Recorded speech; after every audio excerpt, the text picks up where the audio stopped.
परम आनंद को प्राप्त करने के लिए मैं आपको 4 मार्ग बता रहा हूँ। आपको जो मार्ग अच्छा लगे आप उसका अनुसरण कर सकते हैं। पहला है ज्ञान योग, दूसरा है ध्यान योग, तीसरा है कर्म योग, चौथा है भक्ति योग। सबसे पहले हम जानते हैं योग का क्या अर्थ है।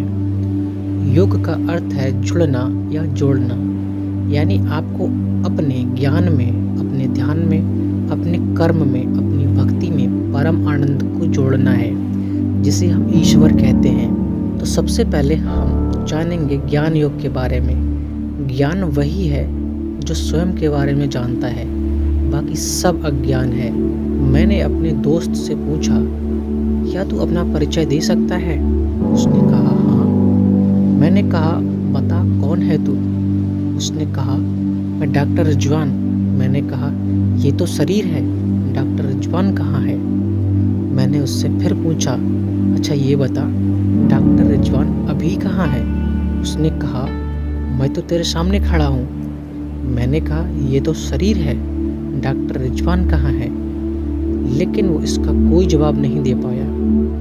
फ्रेंड्स, यही हमारे दुख का कारण है।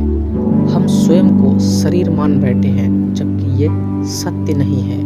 हमारा वास्तविक स्वरूप तो आत्मा है, जिसे हम परमात्मा भी कहते हैं, जो परम आनंद का भंडार है। इसीलिए हमें अपना हर कार्य परम आनंद को प्राप्त करने के लिए करना चाहिए, जो कि हमारा वास्तविक स्वरूप है।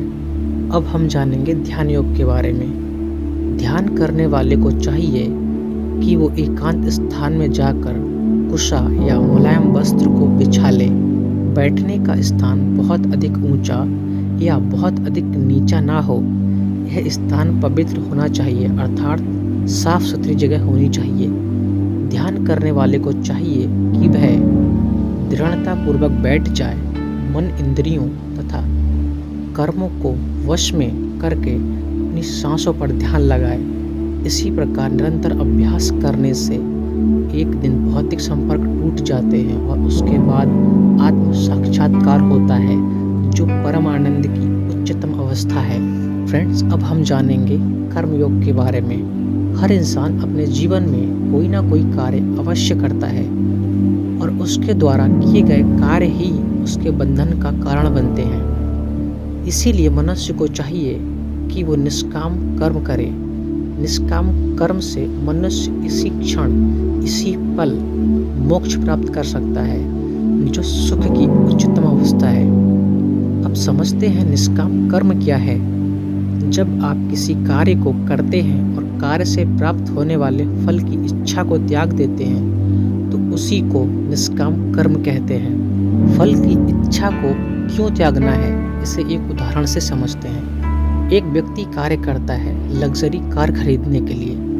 जो कार उसे बहुत पसंद थी, उसी कार को किसी और व्यक्ति ने खरीद लिया, तो उसे बहुत दुख हुआ। अगर वो कार खरीद भी लेता तो उसे बहुत सुख मिलता। यदि किसी कार्य को सुख या दुख की भावना से किया जाए तो वही कार्य हमारे लिए बंधन बन जाते हैं। इसीलिए सुख और दुख में समान रहकर कार्य करना चाहिए। जो व्यक्ति सुख या दुख में समान रहकर कार्य करे, वही निष्काम कर्मयोगी है और परम आनंद का अधिकारी भी वही है।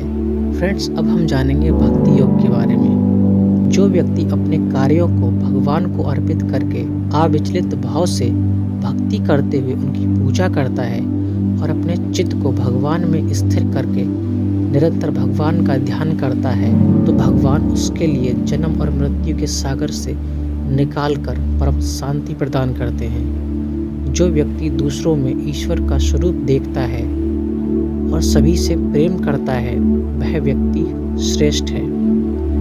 फ्रेंड्स, अगर ये वीडियो अच्छी लगी हो तो लाइक करें, शेयर करें और चैनल को सब्सक्राइब करना बिल्कुल ना भूलें।